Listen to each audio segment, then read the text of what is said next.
글평 시간입니다. 유명한 사람의 글이나 평론을 소개하는 시간인데요. 오늘 유명한 사람은 자유일보의 칼럼인데요. 정창열 북한연구회장의 글입니다.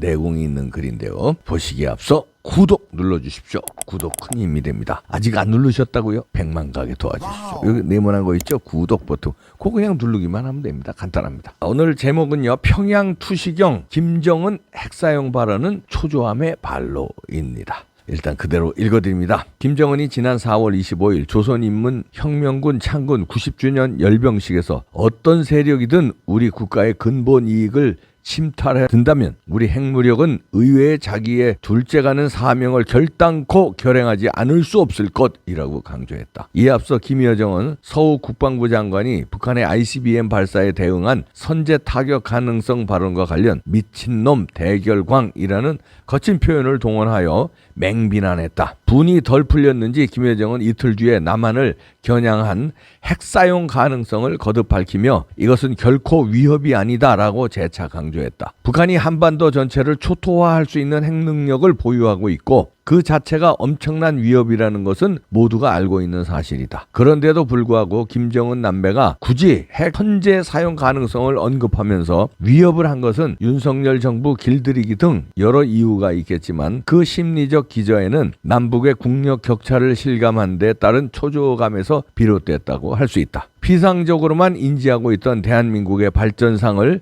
실감하게 된 계기는 김여정의 평창올림픽 참석이다. 2018년 2월 9일 김영남 등과 함께 김정은 전용기를 타고 인천국제공항에 도착한 김여정은 같은 날 저녁 올림픽 개막식에 참석했다. 10일 문재인 대통령과의 청와대 접견 자리에서 김정은 친서를 전달하는 등 2박 3일의 공식 일정을 보내고 북으로 돌아갔다. 김여정은 한국에 머무는 동안 보고 듣고 느낀 바를 가감없이 오빠에게 얘기했을 것이다. 평양국제공항과는 비교가 안 되는 인천국제공항부터 KTX의 속도감, 고층 빌딩, 숲, 도로에 넘쳐나는 차량, 그리고 무엇보다 얼핏 봐도 자유롭고 풍요한 시민들 모습들 말이다. 그리고 남매는 독일 통일 당시에 동소독 GNP 비율이 1대 3이었음에도 소독에 흡수 통일되었는데 남조선 경제의 50분의 1에 불과한 우리가 살 길은 남조선을 무력 점령하는 것뿐이라고 다시 한번 다짐했을 것이다. 대한민국이 발전한 모습에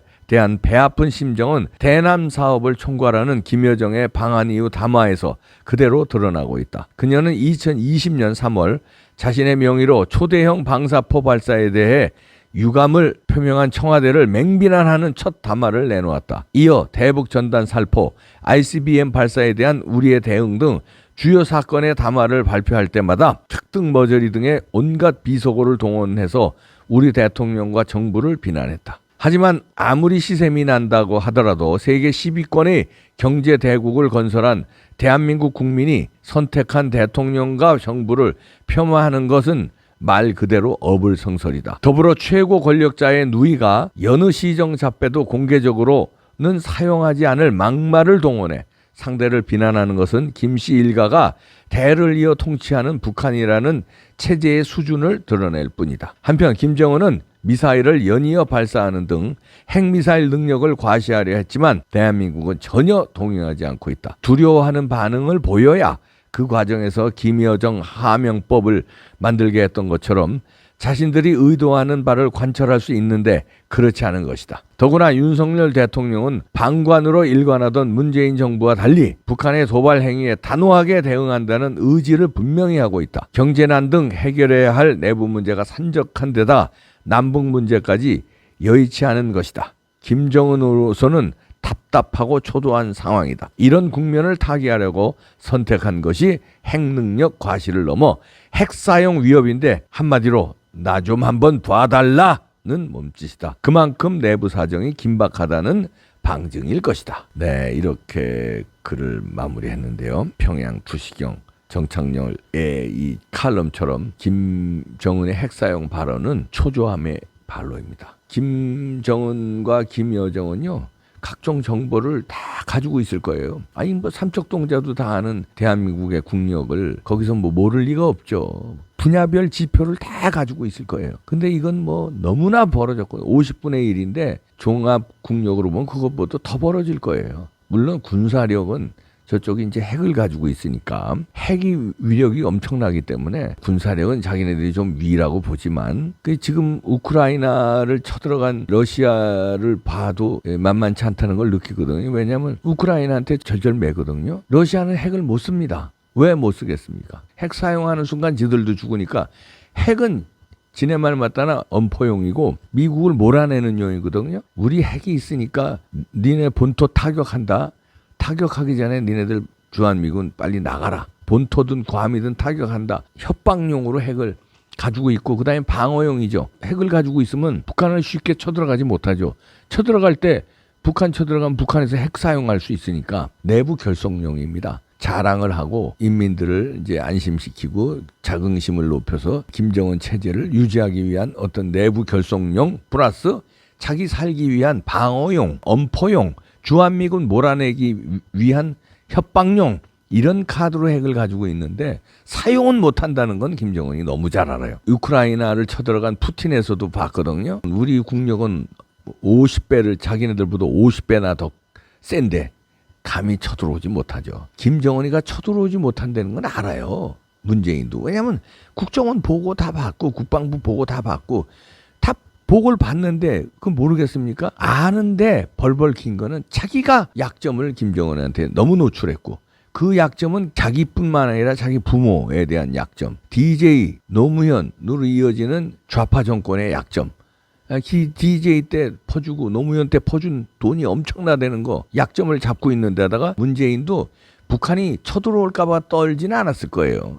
북한의 아부하고 빌빌 싼 건 아닙니다. 자신의 약점 때문에 그런 건데 윤석열은 김정은이나 김여정한테 약점이 없어요. 아버지가 북한에서 태어나서 거기 뭐 약점이 있는 사람도 아니고 김정은이하고 만나서 뭘 USB를 주거나 헛소리 약속을 해준 것도 없고 북한에 무슨 뭐 놀러 가가지고 무슨 바바리 우먼한테 현지처에 당한 사람도 아니고 약점이 전혀 없습니다. 노출될 일이 없고 그렇기 때문에 당당한 거예요. 김정은이가 핵 사용 어쩌고저쩌고 김여정이가 공갈 치면은 바이든 대통령 방문했을 때 핵에는 핵으로 대응한다고 강력하게 내놓잖아요. 대한민국 대통령과 미국 대통령이. 김정은은 더 급한 거죠. 초조해서 경제력으로도 이거 뭐 도저히 상대가 안 되죠. 과학 기술력 도저히 상대 안 되죠. 문화력, 스포츠 뭐든지 상대가 안 되는데 애국심마저 상대가 안 된다고 보는 거예요. 고급 정보 다 받고 있습니다. 되는 거는 이제 핵인데 핵은 있으면 뭐합니까? 미국이 우리를 지켜주는데 미국인 핵이 지네들보다 뭐 몇백 배 많은데요. 핵도 사용도 못하고 파니까 지저대는 거예요. 이 칼럼에서도 했듯이 나 좀 봐달라 이건데 윤석열은 봐줄 마음이 없습니다. 까불면은 작살낸다 이 자세고요. 바이든하고 찰떡궁합입니다. 미국하고 찰떡궁합이 됐어요. 그러면 미국은 우리를 무조건 보호해 준다는 거예요. 어떤 상황이 있어도. 지금까지도 그래 왔는데 윤석열 대통령 시대에는 완전히 한미동맹이 한 단계 업그레이드 됐습니다. 그러니까 김정은은 초조한 거예요. 시진핑도 초조한 거고요. 이렇게 되다 보면요. 금방 북한이 절대 철옹성같이 무너지지 않을 걸로 보여졌잖아요. 지금까지 몇십 년 동안은. 고난의 행군 때 몇백만 명이 죽어도 김정은 체제는 끄떡없었고 어려운 상황에서도 끄떡없었는데 앞으로도 끄떡없을 것이다. 그렇게 내다보잖아요. 통일은 불현듯 올 수 있습니다. 어느 날 갑자기 올 수 있어요. 어느 날 갑자기 김정은이가 암살당할 수도 있고요. 어느 날 갑자기 인민들의 폭동에 의해서 무너질 수도 있습니다. 왜냐하면요. 지금 코로나 상태가 심상치 않다는 정보입니다. 이게 국민들이요. 목숨이 경각에 달리면요. 그 다음에 무슨 짓이든지 해요. 배고픈 건 참고 고난의 행군 때 죽은 거냐 배고파서 죽는 거예요. 사람이 며칠 굶으면요. 기운이 없어진대요. 이게 폭동을 일으킬 기운도 없어지는 거예요. 이 코로나는 상황이 다릅니다. 몇백만 명이 죽네? 나도 죽을 수 있네? 그런데 백신도 안 주네? 치료 약도 없네? 이렇게 되면요. 공포감이 분노로 바뀌어가지고 어떻게 될지 모릅니다. 아무리 독재하에 일생을 세뇌 교육 당한 사람들이지만 인민들이지만 지금은 달라진 게 대한민국 드라마를 보고요. 대한민국 영화를 봐요. 미국 영화도 보고요. 그러니까 자유가 뭔지를 안다고요. 이제는. 몇십 년 전하고 다릅니다. 아니 코로나로 목숨을 해결을 못 해주네 이놈들이. 먹을 것도 제대로 못 주는 거는 고사하고 치료를 제대로 못 해주네. 내가 죽을 수 있네. 동서독도 비교했는데 3분의 1 동독이 무너지잖아요. 3분의 1. 근데 50분의 1이에요. 북한은 무너집니다. 불현듯 옵니다. 그 주변에서도요. 세게 밀어붙일 때 동독도 무너졌습니다. 미국이 그때 세게 밀어붙였고요. 레이건 대통령이요. 그 다음에 서독이 또 세게 밀어붙였고요. 어느 날 갑자기 무너집니다. 순식간에 무너져요. 북한 이 체제도 어떻게 될지 모릅니다. 잘하면 윤석열 대통령 시대에 5년에 무너질 수도 있고요. 만약에 제가 조심스러운 예측인데 한동훈이 법무장관으로서 잘해서 그 다음 한 2, 3년 법무장관으로 잘하고 그다음에 정치권으로 들어와서 국회의원 선거에 나가든지 정치권에 들어와서 다음 대통령이 만약에 돼서 윤석열 5년, 한동훈 5년 되면요. 그 10년 내는 통일될 가능성이 굉장히 높습니다. 어느 날 갑자기가 아니라 상당히 높아집니다. 미국하고 그림을 그리고 있는지 모르겠습니다. 다시 말해서 미국의 정보는 세계 최강 아닙니까? 야, 이 북한이 이거 심상치 않다 지금. 자, 그런데 윤석열 대통령 강력한 의지가 있다.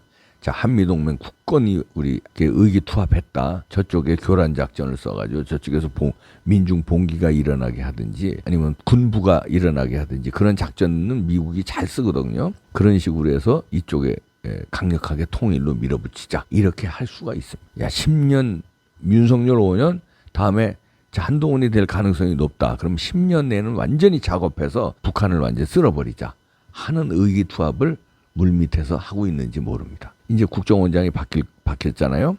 그러면 이제 제대로 된 CIA와 국정원이 제대로 된 논의를 할 수 있습니다. 박지원의 국정원장, 문재인 대통령 때는 그런 논의를 안 했어요. 왜냐하면 논의하다 보면 그게 북한으로 들어가는데 그러니까 일부러 왕따를 시켰죠. 근데 지금은 한미동맹이 찰떡궁합이기 때문에 그런 논의를 해도 북한으로 들어가지 않고 정치권에 들어가지 않는다. 비밀이 지켜진다는 걸 믿음이 생겼을 겁니다. 윤석열은 믿음이 간다. 윤석열 정부는 믿음이 간다. 윤석열을 지지하는 대한민국 국민들, 성조기와 태극기를 같이 흔드는 저 아스팔트의 국민들, 믿음이 간다. 이번이 찬스다. 찬스 5년 내에 작업을 해서 통일로 만들고 또 5년 한동훈으로 해가지고 완전히 셋업이 되는 한반도 이렇게 만들려고 미국과 한국이 모종의 시나리오 작업을 하고 있는지 모르겠습니다. 모를 일입니다. 국제정세는요 그렇게 가요. 우리가 모르는 사이에 물밑에서 그런 작전들이 일어나고 비일비재합니다. 우리만 모르는 거죠. 감이 안 오시겠지만 윤석열 대통령은 하늘에서 내린 것 같아요. 여러 가지 지금까지 스토리를 보면은요. 대통령 된 것도 그렇고 자 그렇다면 하늘이 내린 김에 통일 대통령으로 내리지 않나. 그런 조심스러운 예측도 해보고요. 희망을 가져봅니다. 김정은 지금 겁먹었습니다.